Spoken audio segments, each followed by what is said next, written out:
Please enjoy this interview brought to you by mBossed.com.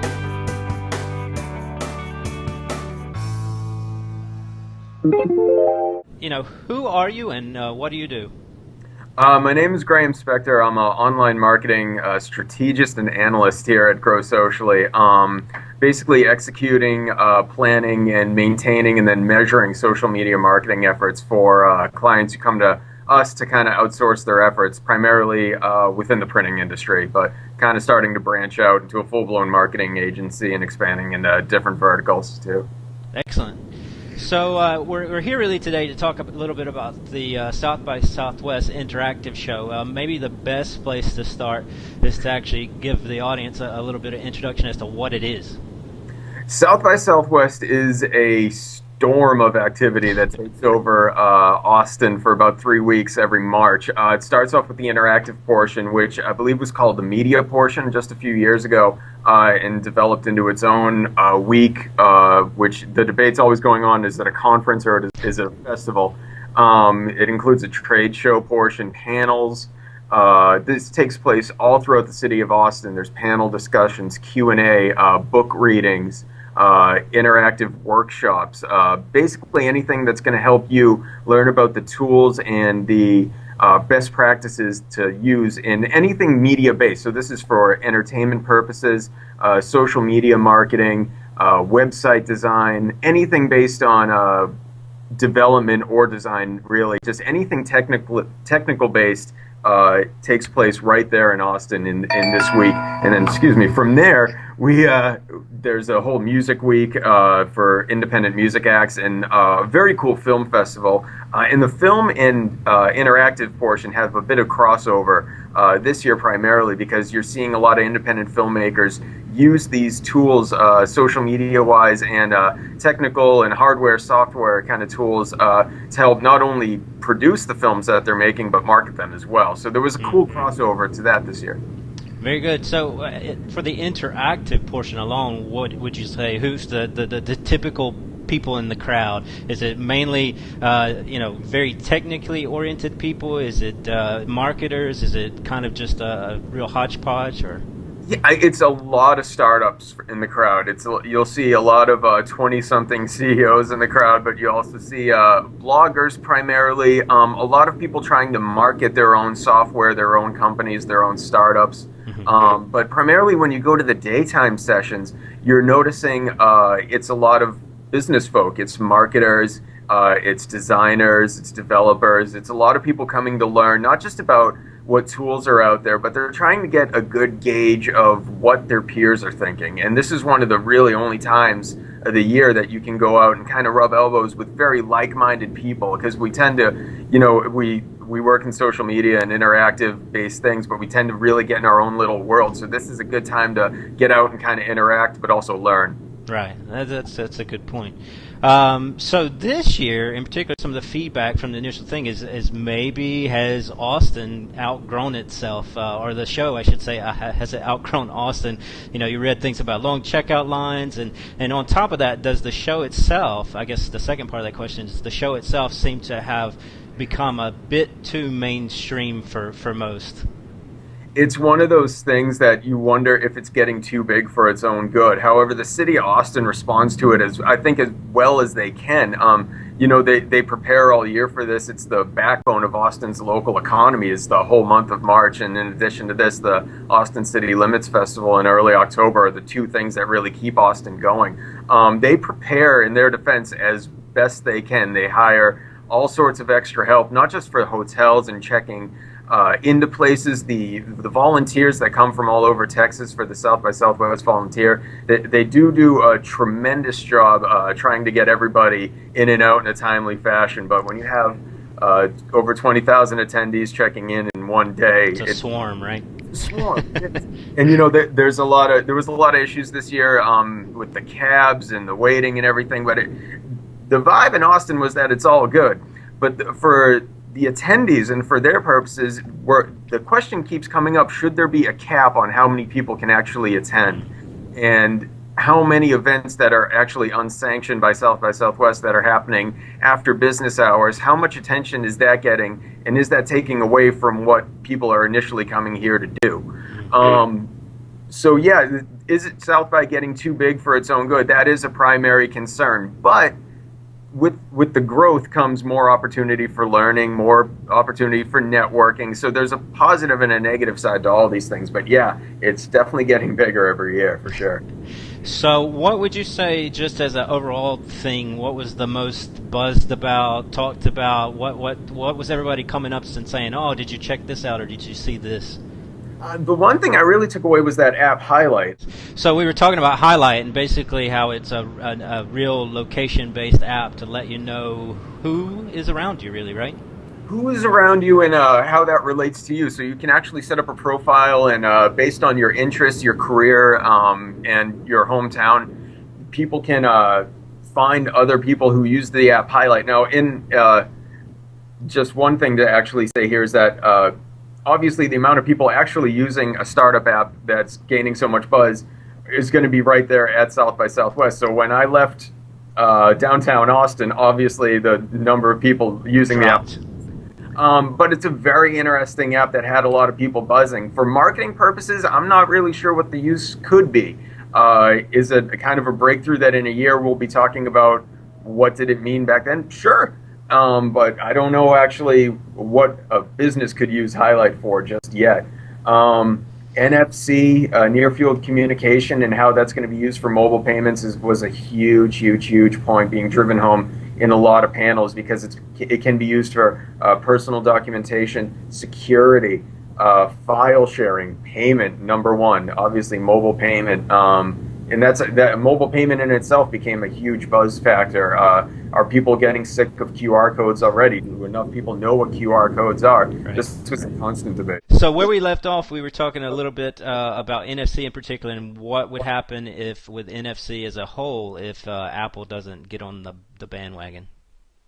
Yeah, Apple's been great about when it comes to things such as QR code enabling. The App Store with Apple is completely saturated with QR code related apps. But like I was saying earlier, when the government starts backing up NFC communication for things such as security purposes, letting people into secure areas through their mobile devices, and when it comes to things like President Obama adopting Square to take in mobile donations, these are two things that are going to collide. And you know that when the government's backing NFC and Obama's backing mobile donations, these two have to combine to the point where the number one provider of mobile devices, looking at Apple, they have to kind of get on board at some point. Would it be the iPhone 5? That was the big rumor, and we at Interlink One and Grow Socially were all kind of excited about the 4S to be announced. That was the big rumor that it was going to be NFC enabled. So we're kind of like, maybe next time, but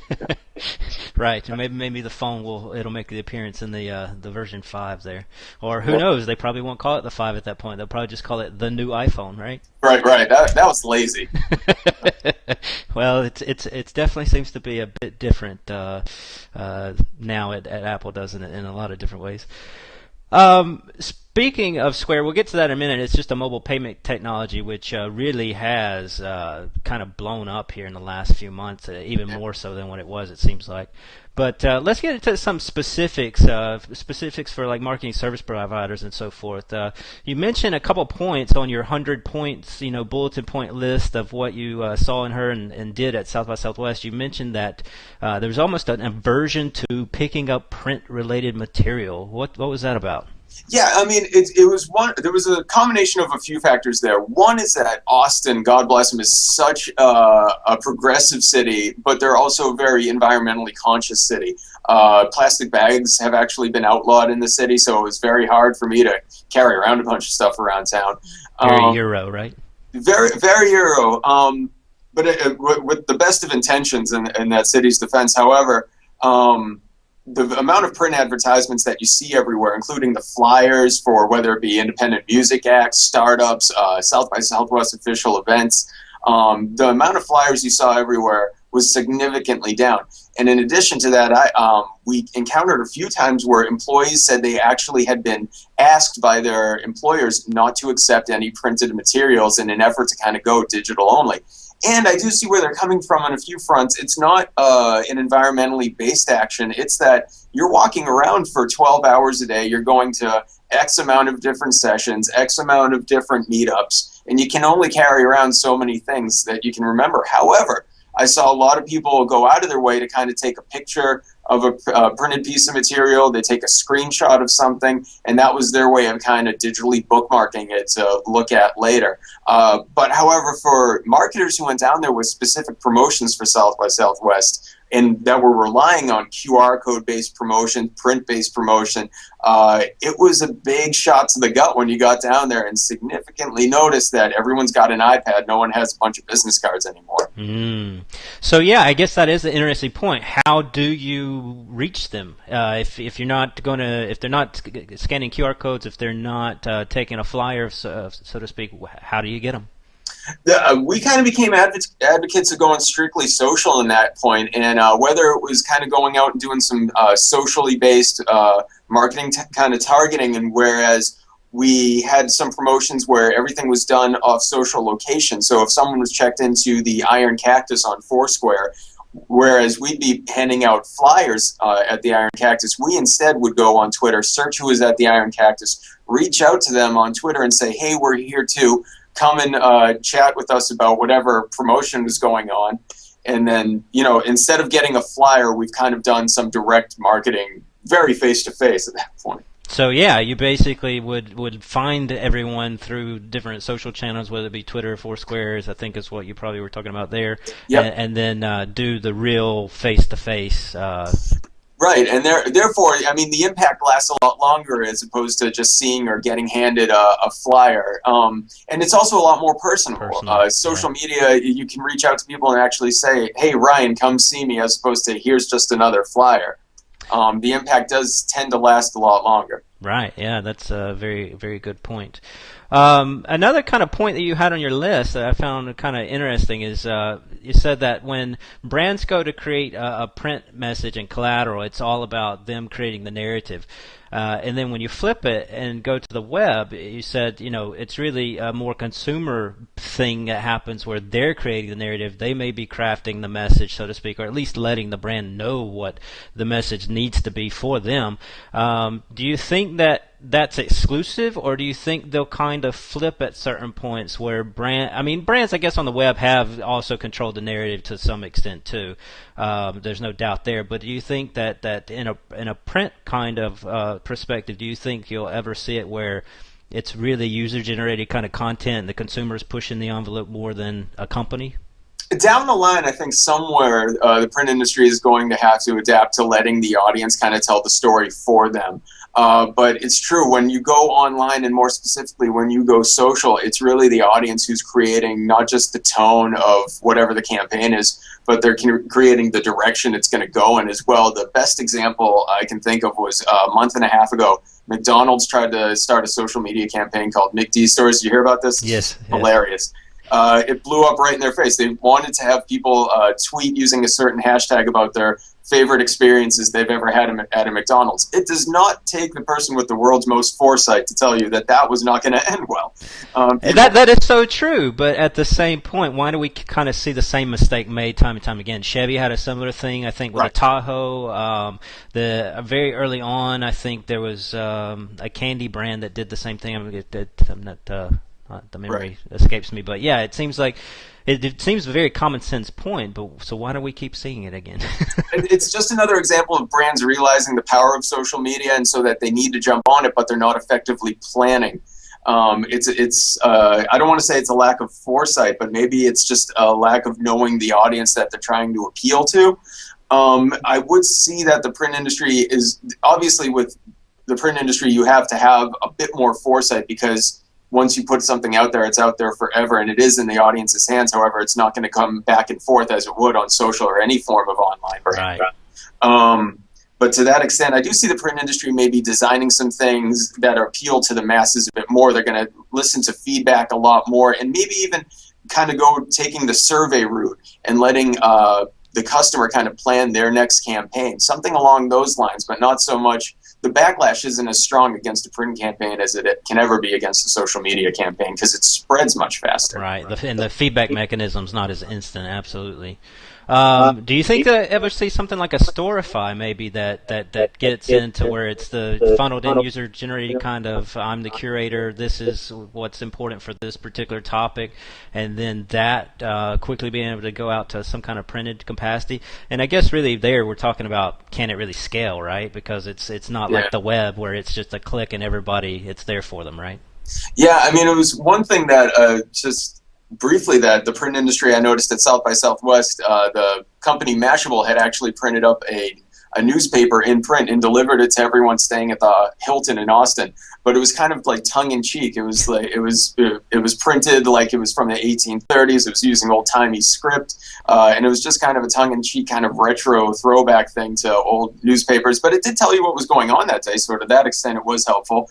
And it was helpful when you're out on the go to actually not have to search through Twitter to find out what was going on next. Right. However, Storify is just one of those interesting things that I do feel you could create. It's like paper.ly where you could create your own newspaper, but Storify is one of the best machines out there that you can actually put a spin on things.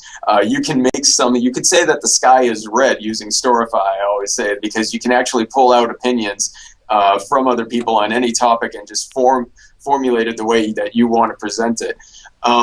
Could it come out in paper form? Absolutely. I mean, you know, you're seeing more and more tweets being used in printed news sources than actual other news sources being cited. So I do feel that Storify could, in fact, it's already partnered up. You see Storify being used with Patch, which is owned by the Huffington Post. Mm-hmm. So it could only be a matter of time. Yeah, that's very good points there. So back to kind of mobile barcodes, and everybody really relates that specifically to QR codes. It's like saying tablets instead of iPad, right? Right. There was a little bit of like, are they still in vogue? Are they going the way of the dodo bird? You know, what was the reaction from the techie crowd? The reaction from the techie crowd that throwing a mobile barcode on just every printed piece of material, it's not as effective. You have to have a reason to scan the code. A lot of pieces, even just 1 year ago, had a QR code on it that wouldn't even take you to a mobile optimized site. It didn't even know, a lot of people didn't even know why they were putting them on there. They just knew that they had to be on there to seem relevant. Now we're kind of entering the age, at least for the South by crowd, that you only put it on there if you're signing up for something, if you're being taken to a mobile optimized site and there's a call to action. However, plus the debate with us is that are we sick of them already? Do enough people even know what they are? Do we all have to move on from here? It's a very small percentage of the mainstream crowd is aware of what a QR code is. However, when you put everybody in one area, like when you're in Austin for South by Southwest, the amount of scans on one QR code goes through the roof in 1 week, as opposed to if you put it out to Topeka, Kansas in August, it's going to take months for the amount of scans on that code to match what it would do in Austin in a day. Right. So it's really two things, really, I guess, is what I pulled out of that. It's all about the audience and who they are and where they are, right. And then also what's behind that code. It's got to be something of value and not just more brand, this is, you know, how great I am kind of a thing. Right, it needs to be planned effectively. I mean, you need to, if you're going to measure your marketing efforts, you need to use them effectively. Right, and that's another thing, point that you had brought up is that everybody's in love with a dashboard these days, and really that's mainly because everybody, like you said, they need to see and be able to track and trace and analyze and then figure out, you know, is it really pumping anything into the sales funnel, right? At the end of the day, that's what everybody really wants. Absolutely. We're such a ADD-based and visually-based culture that people need to see everything right now. And I think a big factor of that was when the iPhone came out, you see that nice little dashboard and the touch screen. So you now notice when people are developing apps and they're talking about it at South by, or a company is launching a new section and they're going to have it be mobile optimized. Not only is it important to be optimized for cell phones and smartphones, but you need to be tablet optimized as well, and that's being something that it's being tested whenever a site goes live. Is it iPad friendly, and now is it smartphone friendly? It's no longer okay to just say this is mobile optimized, go ahead and do it. But the dashboard culture is something that marketers are really falling in love with, because it gives you a visual. It gives you a visual presentation of your efforts. Are they being measured? Are they being met in real time? Right. It's the eye candy to say, where you're at. That's absolutely true. And yeah, that's a great point. You can't just be mobile, right? Because there's just the simple, logistics there of you've got an iPad with whatever 7-inch screen, whatever it is, and then you can't look at the same content, or you can't fit as much content onto your iPhone screen or your Android screens as you can the iPhone. I think a perfect example of kind of really seeing the two differences, if anybody wants to look, is to grab the Flipboard app for the iPhone and then also the iPad. Right, completely different experiences, really. Exactly. And that just really goes to show that they even had tried to put the logic and the thought in there to really customize them to the two different platforms. But, I still prefer the bigger screen in that case. Of course. Yeah, mobile doesn't mean what it meant 2 or 3 years ago, and who knows what it will mean in 2 or 3 years from now. It's perfect. You're absolutely right. Who knows where it's going to end up? Speaking of mobile, though, you said as far as right now, it seems like from a big brand corporate outfit that Best Buy really seems to be on their game. What kind of things are they doing right? Best Buy, absolutely. They have mobile on their brain constantly because they thrive off of impulse purchases, and the best way to make an impulse purchase is pulling something out of your pocket and just buying something right then and there. However, they launched their whole new mobile strategy at the perfect time to do it, which was the week after Thanksgiving. So they had the Best Buy app come out around that time. They launched all new location-based mobile optimized sites that tell you what stores are near you and what items you're looking at are in stock. And if that's not in stock, they'll tell you exactly what similar items are in stock and how many miles away you are from the store. Push notifications on their iPhone apps to tell you when new items have gone on sale. And on top of that, they have a lot of mobile-based location partners out there. So you're looking at different apps that include mobile banner ads for Best Buy in the IMDb app, for example. If you're just shopping around or looking for a new DVD, it pops up, buy it from Best Buy right here and now. So they branch out into other mobile apps and mobile optimized based web banners when you're surfing on a mobile device such as the iPhone or iPad as well. So they really have their hands on everything when it comes to any mobile device. It's genius the way they timed it too. So yeah, really, it sounds like their big push for that was their app, and that's how they really cultivate that whole mobile experience, is through an app, right?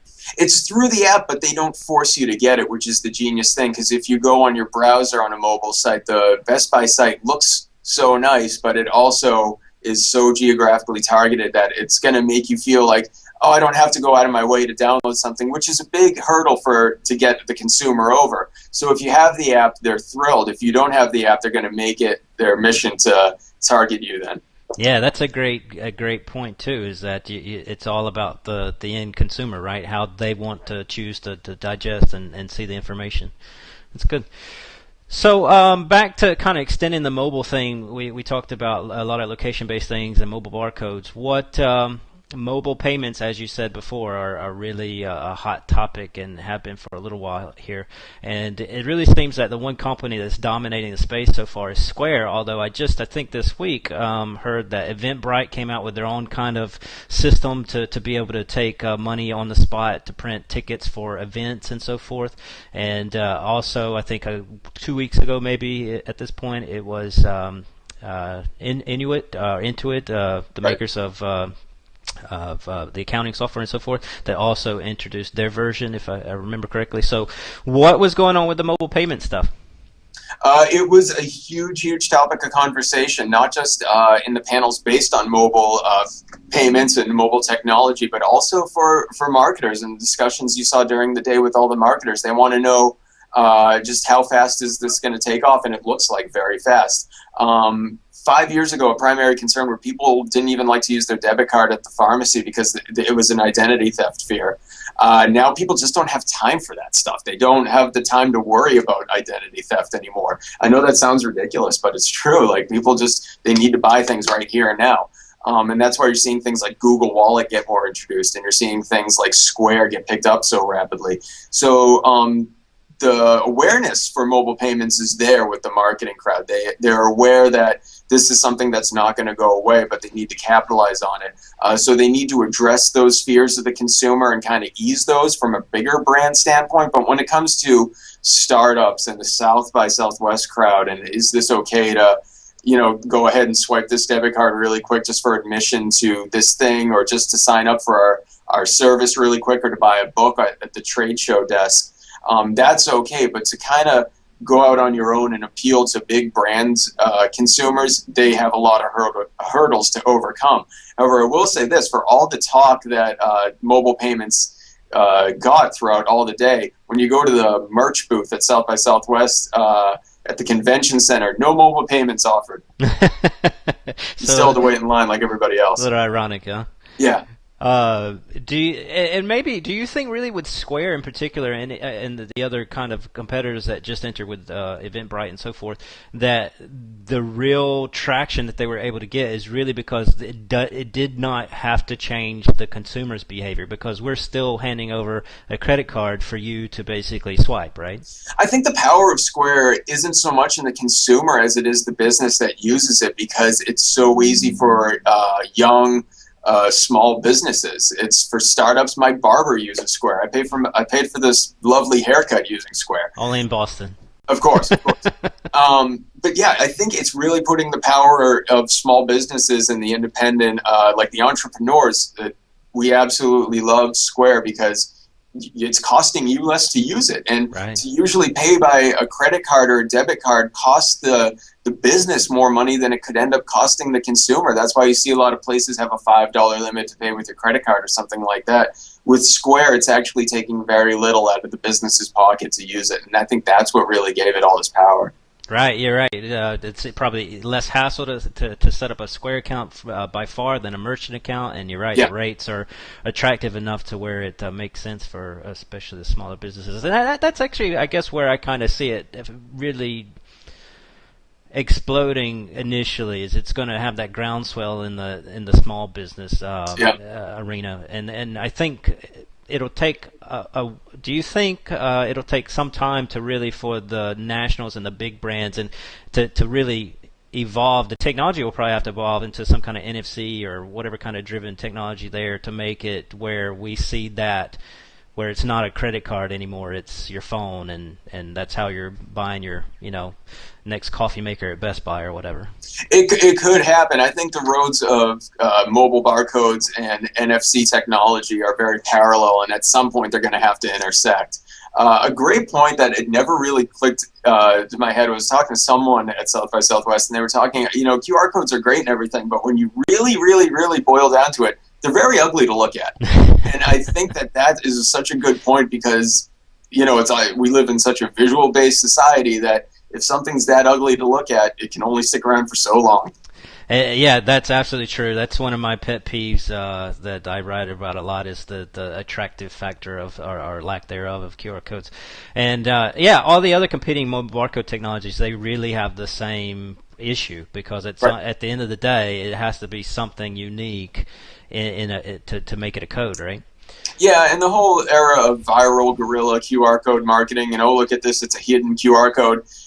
That era has kind of passed. A while back, people would be like, I got to put this app on my phone and find out what's going on here. But now it's, just another one, kind of walk by it. Yeah, and I think you're right. Once the convergence happens, maybe it will help a lot too, because that way you're not talking about 15 different mobile barcodes, and you're not talking about so many different implementations to do the same thing. And of course, it would really help if the mobile phone vendors actually started preloading apps for this kind of stuff too. That's a huge hurdle, I agree. And maybe that's what it'll take in the end to really see the adoption about the mass kind of brand being able to take mobile payments and so forth. So kind of the last question here is, it sounded like one of the topics are points that you had made on the 100 list. I'm trying to pull it up here so I don't butcher it. I kind of chuckled at it. It was about Disney, and it said, Oh yeah, they Let have me a find huge it. fan base, but they don't know what to do with it. Exactly. That's pretty much exactly what it said. So Yeah, I kind of get the impression that a lot of people in the social space, especially, they say, "Okay, I've got 30,000 followers, or I have, however many likes and so forth." But at the end of the day, what does that mean, and how can I actually motivate these people that are out there to actually interact with my business? And of course, the ultimate thing is to put them into the sales funnel. right. I think a big sigh of relief came over the crowd when the rep from Disney actually told us that. Hey, train? Okay, we have a train. Yeah, that's okay. I Um, can still hear you. Yeah, it was probably like a moment, right? Just like a weight it was a lifted. big relief because I think we've all kind of been there when you establish a Facebook presence and you first get on Facebook. The first thing you want to do is get a large fan base. Once you achieve that, everyone does kind of reach the point where they go, now what? Unless you have some extensive marketing plan. But who does that? So Disney kind of was the first one to go outside at South by and say, okay, yeah, we're not exactly sure what to do with this either. But the best advice he did give was when you have a big fan base, just shut up and keep it if you don't know what to do with it. Keep the audience happy, and when you need them to step up and give you, if they need to act as a large focus group for free, or you need to have a contest, or you need to gauge interest, then you know that you have that resource. But in the meantime, just kind of keep them happy, and by providing them with content that made them click like in the first place, and that's by sharing relevant content that's just going to stir up engagement amongst themselves. Yeah, I think that's a great point. Again, I seem like I'm saying great point all the time, but It's just because I keep making them. It's okay. exactly. But I heard one of the things that has kind of stuck in the social space with content and everything is obviously the value proposition. It's got to be there. And one of the things that Chris Brogan said way long time ago was, try to have a ratio like 12-1. Who knows if it's 12? But it's got to be.